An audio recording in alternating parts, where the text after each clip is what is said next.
Hello everyone.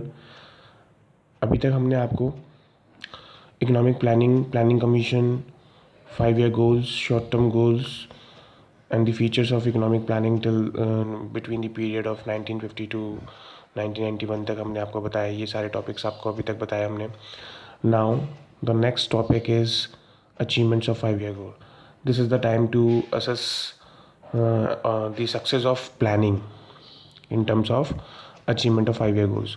सो आज का topic हमारा अचीवमेंट ऑफ 5 ईयर गोल है, जो हम इसमें आपको बताने वाले हैं कि क्या क्या हमारे 5 ईयर प्लानिंग करने के बाद हमारे क्या क्या अचीवमेंट्स रहे हैं और क्या इकोनॉमिक प्लानिंग कितनी सक्सेस हुई है। तो पहला हमारा जो पॉइंट है अचीवमेंट ऑफ 5 ईयर प्लानिंग में, पहला जो पॉइंट है हमारा सक्सेस जो हुआ था, इंक्रीज इन नेशनल इनकम हुआ था। जैसे कि आपको पता है कि नेशनल इनकम क्या इंडिकेट करती है हमारी कंट्री के लिए, जीडीपी ग्रोथ इंडिकेट करती है। It indicate the GDP growth. But during the British regiment national income of Indian increase the rate of 0.5% per annum. As such the Indian economy was stagnant economy. उस समय क्या थी? Stagnant economy थी during the British Raj के समय Indian economy की जो growth rate थी 0.5% से बढ़ती थी और वो उस समय स्टेगनेंट और बैकवर्ड इकोनॉमी कहलाती थी। मगर जब हमने फर्स्ट प्लान फॉर्म किया था, सेटअप किया था, तो उस समय हमारी 2.1% पर एनम जीडीपी ग्रोथ को हमने क्या किया था? अचीव किया था। तो ये हमारे लिए क्या था? बहुत बड़ा अचीवमेंट था उस आफ्टर द इकोनॉमिक प्लानिंग। तो ये पहला पॉइंट हो गया हमारा। दूसरा पॉइंट ये है कि increase in per capita income at the rate of 2.9% per annum during a 5 year plan. तो पर कैपिटा इनकम मीन्स एक व्यक्ति की इनकम कितनी बढ़ी थी। तो उस समय ड्यूरिंग, आपको पता ही है कि ब्रिटिश के टाइम पे कैसी पॉवर्टी थी इंडिया में और कैसी स्थिति थी फार्मर्स की। बट हमने आफ्टर इकोनॉमिक प्लानिंग के बाद हमने जब during the first 5 year plan per capita income of people has been increased, and there has been significant growth in growth rate of 2.9% per annum. तो आपने देखा होगा ये पर कैपिटा इनकम हमारी आफ्टर प्लानिंग इंक्रीज हुई। दूसरा rate है हमारा, दूसरा पॉइंट है हमारा third, the significant growth in agriculture sector after formulating the various plan. Now agriculture sector become more self reliant. तो एग्रीकल्चर सेक्टर क्या था हमारा? एक मात्र हमारा एक सहारा था उस समय। और most of the population as you know that engage on approximately 75% population engage on agriculture sector. और ये बहुत इम्पोर्टेंट था हमारी कंट्री के लिए कि एग्रीकल्चर सेक्टर में हम क्या करें, अपना फोकस करें और उसको इम्प्रूव करें। कैसे इम्प्रूव करें? तो हमने कैसे इम्प्रूव किया? हमने abolishing the land revenue system को हमने हटाया। हमने लैंड सीलिंग को ठीक से किया। सीलिंग जो हमने it means the redistribution of land holdings. उस समय जमींदार वगैरह के पास ही होती थी। और मॉडर्न रेगुलेशंस वगैरह हम लेके आए related to the tiller of the soil and the state of the government also interfere such type of problems. So इन सब चीज़ों को हटाने से हमारी क्या हुआ? सिग्निफिकेंट ग्रोथ देखने को मिली। किसमें? एग्रीकल्चर प्रोडक्टिविटी में। Agriculture productivity has significantly increase. And you can also भी सीन कि हमने आने वाले वक्त में 1967 में ग्रीन रिवोल्यूशन का भी इंट्रोडक्शन किया था। उससे भी हमने सिग्निफिकेंट ग्रोथ हुई। वाइट रिवोल्यूशन किया था। सो मैंने रेनबो रिवोल्यूशन जब हम बात करते हैं, 7 कलर्स का हमने रिवोल्यूशन किया था, जिससे हमारे एग्रीकल्चर सेक्टर में आउटपुट के साथ साथ प्रोडक्टिविटी भी बढ़ी। तो ये बहुत बड़ा हमारे लिए अचीवमेंट था आफ्टर इंडिपेंडेंस और ड्यूरिंग दी इकोनॉमिक प्लानिंग। जो 5 ईयर प्लानिंग हमने स्टार्ट करी थी, उसका ये बहुत बड़ा हमारा सक्सेस था। तो ये हो गया हमारा third point. Now the fourth point is much extension and diversification has been registered. Much extension and diversification has been registered in the industrial sector. At present, India become major exporting country during the plan. During the first year 5 year plan, the first plan, the growth rate around 7%, around 7% per annum. तो यहाँ पर हमने जैसे बात करी थी extensively, आपको देखने को मिला होगा extensively and significantly growth has been registered in the field of industrial sector. और आज की तारीख में इंडिया बहुत बड़ी मेजर एक्सपोर्टिंग कंट्री है। अगर हम आपको कुछ आंकड़े बता दें तो during the plan, first year plan, the growth rate जो थी हमारी अराउंड 7% थी। तो ये हमारा क्या था, इंडस्ट्रियल सेक्टर भी हमारा क्या हुआ, सिग्निफिकेंटली ग्रोथ हुआ after formulating the various plan. Next है हमारा कंट्री फॉरेन ट्रेड। जैसे कि आपने देखा होगा country foreign trade means exporting and importing the goods and services from one country to the another country. तो वो हमारा क्या था, हमारी कंट्री में पहले ब्रिटिशर्स के टाइम पे तो हम क्या करते थे, रॉ मटेरियल का ही एक्सपोर्ट करते थे और इंपोर्ट फिनिश गुड्स का करते थे। तो इससे हमारी जो वेल्थ थी जो बहुत ज़्यादा ड्रेन हो गई थी। ब्रिटिशर्स चाहते थे कि क्या हो, हम इंडियन इकोनॉमी क्या रहे, हमारी कॉलोनी ही बनी रहे और वो अधीन रहे ब्रिटिशर्स के। तो जब ब्रिटिशर्स चले गए थे आफ्टर इंडिपेंडेंस, तो हमारी कंट्री की ग्रोथ रेट क्या हो गई थी, स्टैग्नेंट हो गई थी, स्लो ग्रोथ रेट हो गई थी। तो उसको इंक्रीज़ करने के लिए एकमात्र सहारा था कि focus on the foreign trade. Foreign trade में हम ज़्यादातर फोकस करते। The country foreign trade has also been improved accordingly economic survey. अगर हम सर्वे की बात करें तो 2010 और 11 में India has become the largest 21st largest exporter country. Ranking में किस में आती है, 21st रैंक में आती है, largest exporter country of the world in 2009 में हमारी कंट्री 21st रैंक में थी इन ओवरऑल वर्ल्ड। तो हमने आफ्टर प्लानिंग हमारी फॉरेन ट्रेड में भी सिग्निफिकेंट ग्रोथ देखने को मिली।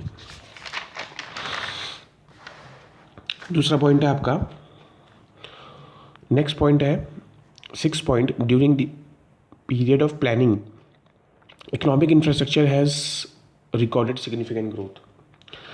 As you know the infrastructure हम पहले भी बता चुके हैं। इंफ्रास्ट्रक्चर क्या होता है, the basic transport facility, communication facility, irrigation facility, power, banking, insurance, all these facilities are the key element of economic infrastructure. अगर ये सब चीज़ें नहीं होंगी तो आपका कारोबार भी नहीं चलेगा, देश आगे को नहीं बढ़ेगा।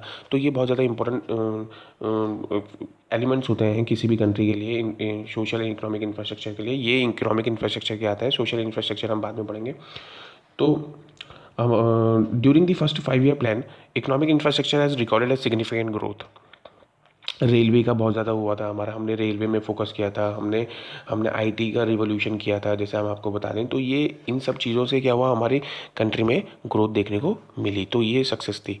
नेक्स्ट है हमारा significant growth in social infrastructure. Social infrastructure में जैसे हम आपको बता दें, health,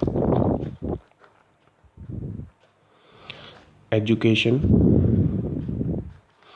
is one of the most important, and housing. Health, education and housing.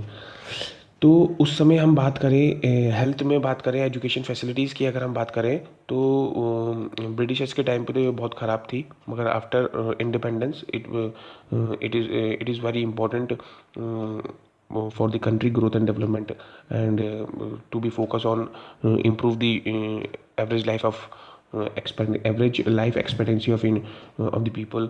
Education facilities को हमने बढ़ाया, स्कूल्स को बढ़ाए, हमने इन सब चीज़ों को फोकस किया जिससे क्या हो, हमारे पास ह्यूमन कैपिटल फॉर्मेशन हो और देश आगे को बढ़े।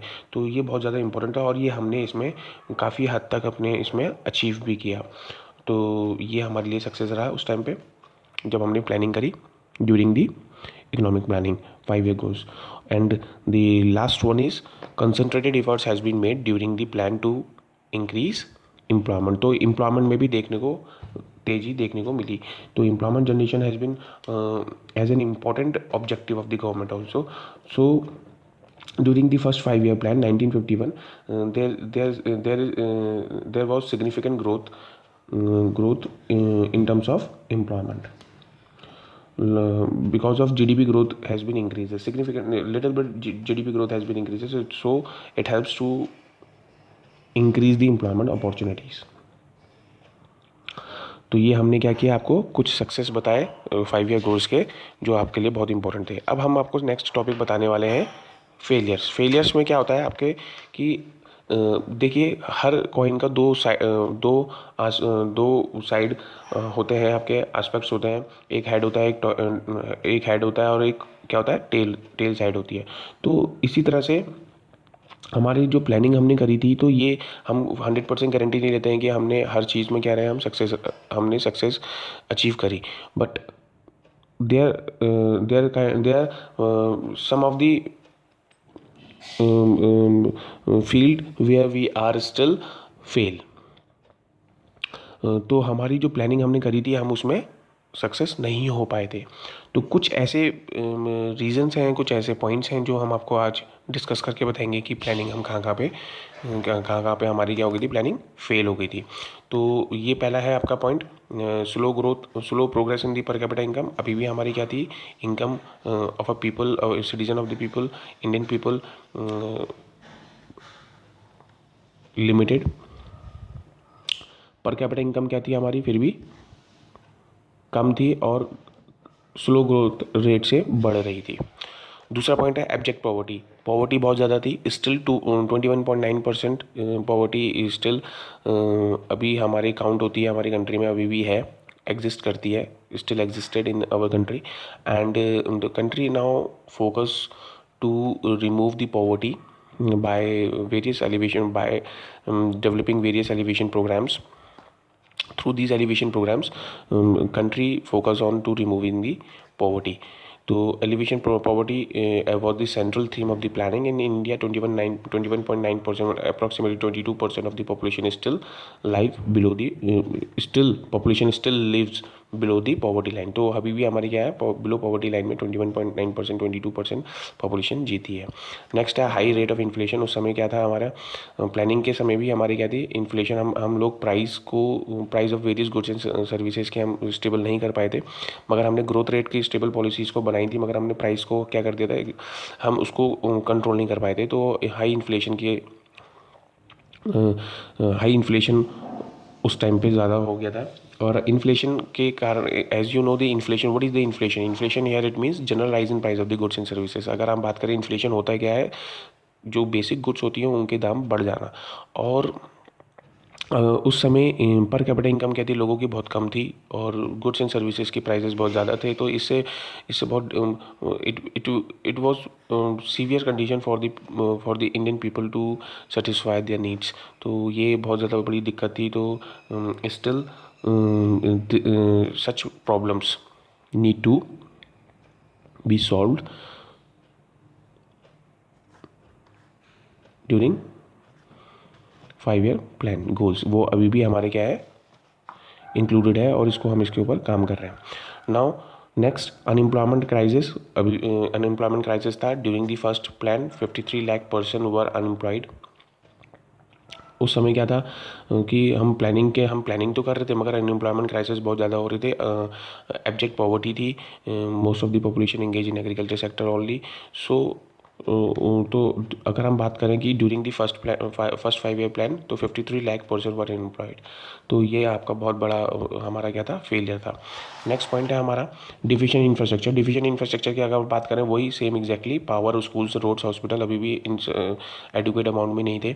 और मोस्टली पावर की अगर हम बात करें, तो power has become the serious problem in the overall process of growth and development.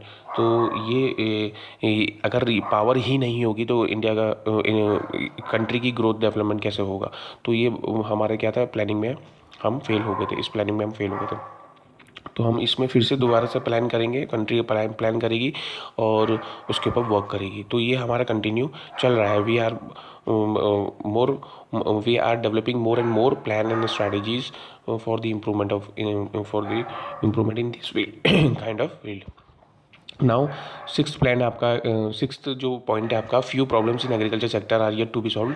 उस समय हम बात करें कि एग्रीकल्चर सेक्टर की बात करें, तो हमने लैंड सीलिंग वगैरह का और लैंड टेन्योर सिस्टम हो गया, और आपका बहुत सारे जो पॉइंट्स थे हमने जो डिस्कस किए थे एग्रीकल्चर सेक्टर में, उसके साथ तो सिग्निफिकेंट ग्रोथ हुई थी।